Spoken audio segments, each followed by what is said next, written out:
আপনার বিবিরা আপনি এত মহাব্বত করেন, কিন্তু আপনি জানেন না আপনার বিবি এতটা না খান্দা, এতটা না চিজ। আপনার অগোচরে আপনার বিবি যখন আপনি এদিক সেদিক যান, তখন ওই যে বাড়ির একজন ভাইয়ের সঙ্গে ইটিস পিটিস করে। বাদশা কয়টা হইতেই পারে না, আমার বিবি এত খারাপ নয়, আমি আমার বিবিকে মহব্বত করি, ভালোবাসি, বিশ্বাস করি। ওদিক দিয়ে আবার এই দাসীটা তার বিবির কাছে যায়, বলে বিবি আমার, ম্যাডাম আমার, আপনার স্বামীর আপনি এত মহব্বত করেন, কিন্তু আপনি জানেন না আপনার স্বামী গোপনে গোপনে এদিক সেদিক যায়। যখন নাকি শিকারে যায় তখন আরেকজনকে নিয়ে যায়। এ আপনারা আসলে মহব্বত করে না, উপরে উপরে চাটাম ছাড়ে, আপনার সঙ্গে মজা নেয়। স্বামী স্ত্রীর ভিতরে একটা কথা দিয়ে এই প্যাঁচ লাগায় দিছে। এখন স্বামীর ভিতরে সন্দেহ, বোর ভিতরে সন্দেহ ঢুকে গেছে। বলেন তো বর্তমান সময়েও আমাদের দেশে পরকীয়া বাড়তেছে না কমতেছে? অনেক বেশি বাড়তেছে। আর এই পরকীয়ার পিছনে তৃতীয় পক্ষদের কাজ থাকে বেশি।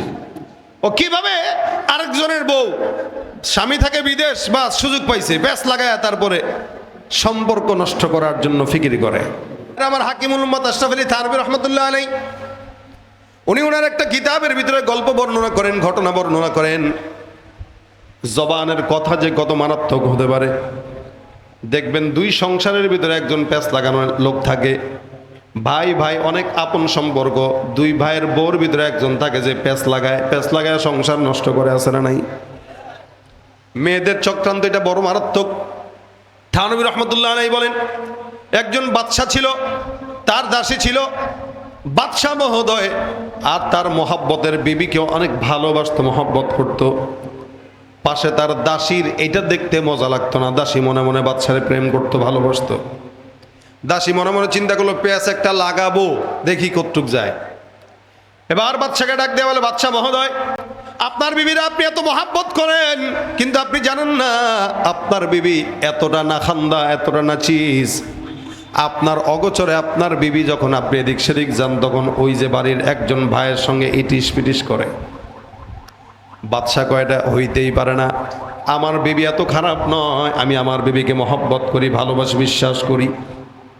ওদিক দিয়ে আবার এই দাসীটা তার বিবির কাছে যায়, বলে বিবি আমার, ম্যাডাম আমার, আপনার স্বামীর আপনি এত মহব্বত করেন, কিন্তু আপনি জানেন না আপনার স্বামী গোপনে গোপনে এদিক সেদিক যায়।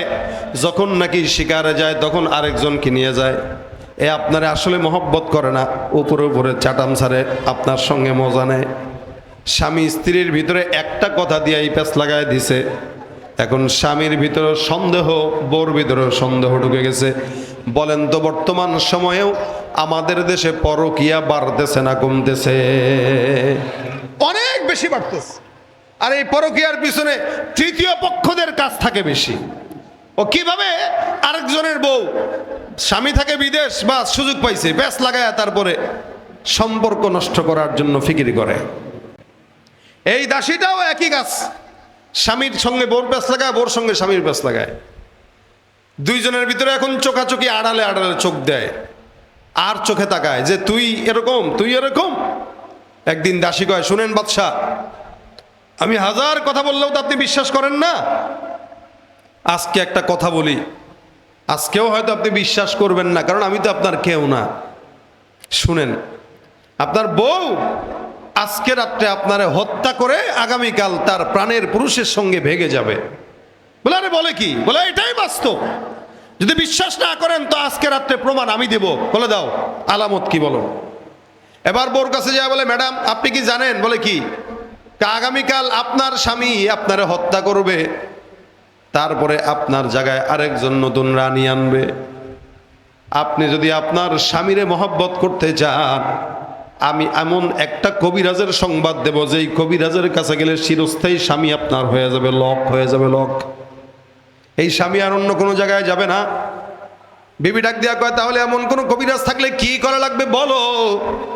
এবার দাসী ডাক দেয়া কয়, তাহলে রাতের অন্ধকারে যখন আপনার স্বামী ঘুমাবে, আজকে আপনার স্বামীর এই জায়গাটার থেকে কিছু চুল আর দাড়ি কাচি দিয়া কেটে আপনি কবিরাজের কাছে নিবেন। তারপরে কবিরাজ তাবিজ করে দিয়ে দিবে, বউ আর স্বামী আপনাদের মিল মহব্বত হয়ে যাবে। এবার বিবি তো খুব পেরেশানিতে। রাতের বেলা যখন গভীর হয়, বিশাল বড় একটা কাঁচি নিছে, নিয়া একদম সন্তর্পণে স্বামীর ঘরে ঢুকতেছে। স্বামীও দরজা খুলে রাখছে, দেখা লাগবে না আমার দাসী সত্য বলছে কিনা। দেই দরজা খোলা, স্বামী তো ঘুমের ভান ধরে রয়েছে, সজাগ।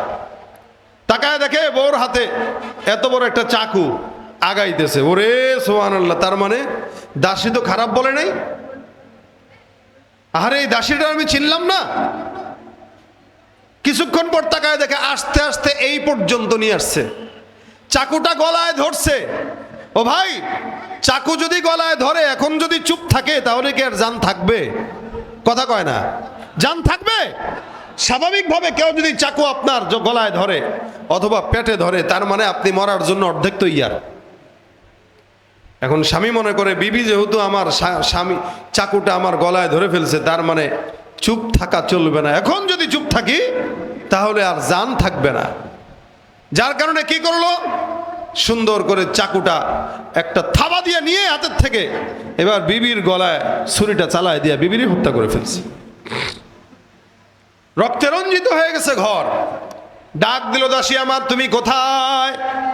বলে স্যার আমি রেডি। দেখে সুন্দর করে কাপড় চাপড় পরে একদম রেডি হয়ে গেছে, সেজে গুজে অস্থির। কি ব্যাপার, তুমি এত সাজুগুজু করে নিছো কেন?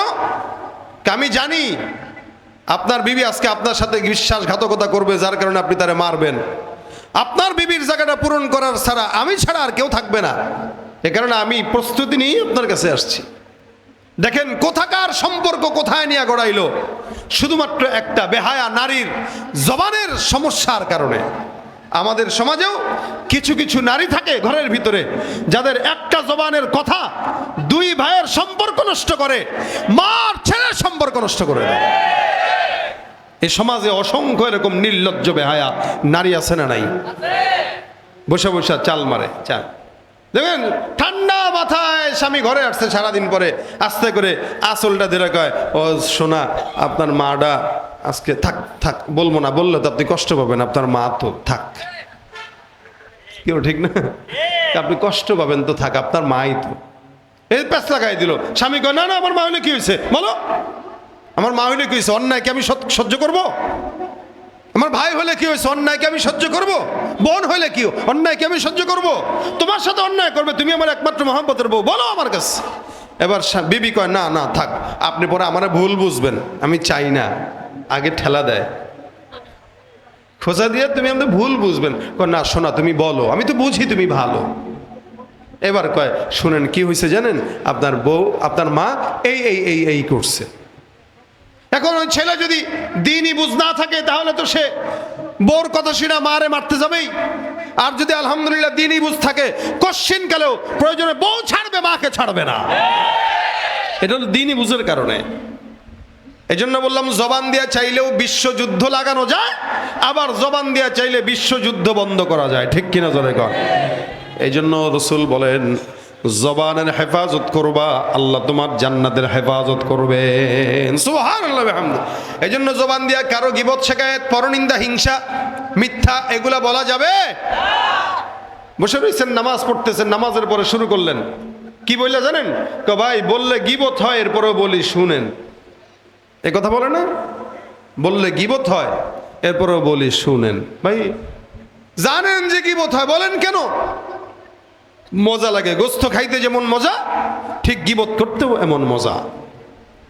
এ কারণে আল্লাহ পাক বলেন, তোমরা গীবত থেকে বাঁচো, পরনিন্দা থেকে বাঁচো, শিকায়াত থেকে বাঁচো, নিজের জবানকে হেফাজত করো, জবানকে পবিত্র করো। এই জন্য খুব বুঝবেন, একটা ইমানদার যত বড় মুমিন হোক না কেন, যদি কোনো বান্দার গীবত শিকায়াত করে, যেই বান্দার গীবত করলো ওই বান্দার সকল গুনাহ তার কাছে চলে আসলো, আর তার সব নাকি ওই আল্লাহওয়ালার কাছে চলে গেল।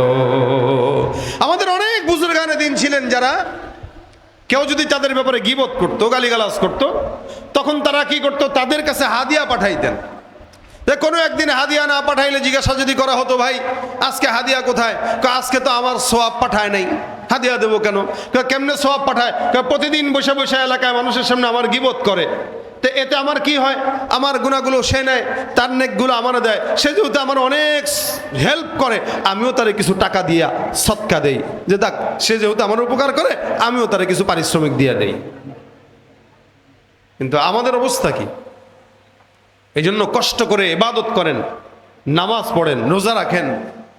এই সব ইবাদত যদি আপনার শুধুমাত্র গীবতের কারণে নষ্ট হয়, এর চাইতে তো কপাল পোড়ার কেউ হইতে পারে না। এই জন্য গীবত যদি করতে হয়, নিজের মায়ের গীবত করবেন। আমি বলি গীবত যদি করতে হয়, নিজের মা আর বাবার গীবত করবেন। কেন? মানুষ কিন্তু তার মা বাবার দোষ কেউ কারো কাছে বর্ণনা করতে চায় না। মানুষ মা যত খারাপ হোক, বাবা যত খারাপ হোক, আমার মা, আমার বাবা, মায়ের বিরুদ্ধে কথা বলবি খবর আছে। এবার মা যেমনই হোক, পাগল হোক, মানুষ এটা পছন্দ করে না যে কেউ তার মাকে নিয়ে কটু কথা বলবে, এটা কেউ পছন্দ করে না। এই জায়গা থেকে আমি বলবো, আপনি আপনার মায়ের গীবত করেন, বাবার গীবত করেন। কেন জানেন? আপনি কষ্ট করে ইবাদত করবেন, নামাজ পড়বেন, হজ করবেন, যাকাত দিবেন, যা করবেন, এগুলোর সমস্ত সওয়াব আপনার মায়ের কাছে যাবে গীবতের মাধ্যমে। তাহলে আপনি ঘরের সন্তান, মায়ের গীবতের মাধ্যমে ঘরের নেকিটা অন্তত ঘরেই থাকলো, মাটা জান্নাতে গেল। কথা বুঝেন নাই আপনারা? ঘরের নেকিটা ঘরেই থাকলো। আপনি মায়ের গীবত করলে আপনার নেকি আপনার মায়ের কাছে যাবে। আপনি বাবার গীবত করছেন, তো আপনার নেকি আপনার বাবার কাছে যাবে। ঘরের নেকি ঘরেই থাকলো, বাবাই জান্নাতে গেল। ছেলে হিসেবে এতটুকু হেল্প তো আপনি আপনার বাবাকে করতেই পারেন। তা গীবত যদি এত করতেই হয়, মায়ের গীবত করেন, বাপের গীবত করেন, করে ওনাদের মাথায় সওয়াব দিয়া ওনাদেরকে জান্নাতি বানায় দেন। নিজে জাহান্নামে যান, তাও বলতে পারবেন মা কষ্ট করছে, বাবা কষ্ট করছে, বিনিময়ে কিছু দিতে না পারলেও গীবত করে তাদেরকে জান্নাতে পাঠাইতে পারছি। কিন্তু চিনেন না, জানেন না, থাকেন নরসিংদী সাহেব প্রতাপে, আর গীবত করতেছেন খাগড়াছড়ির কোনো এক ভাইয়ের বিরুদ্ধে। লাভ হইতেছে কি? যারে আপনি স্বপ্নেও কল্পনা করেন না যে সে জান্নাতে যাক।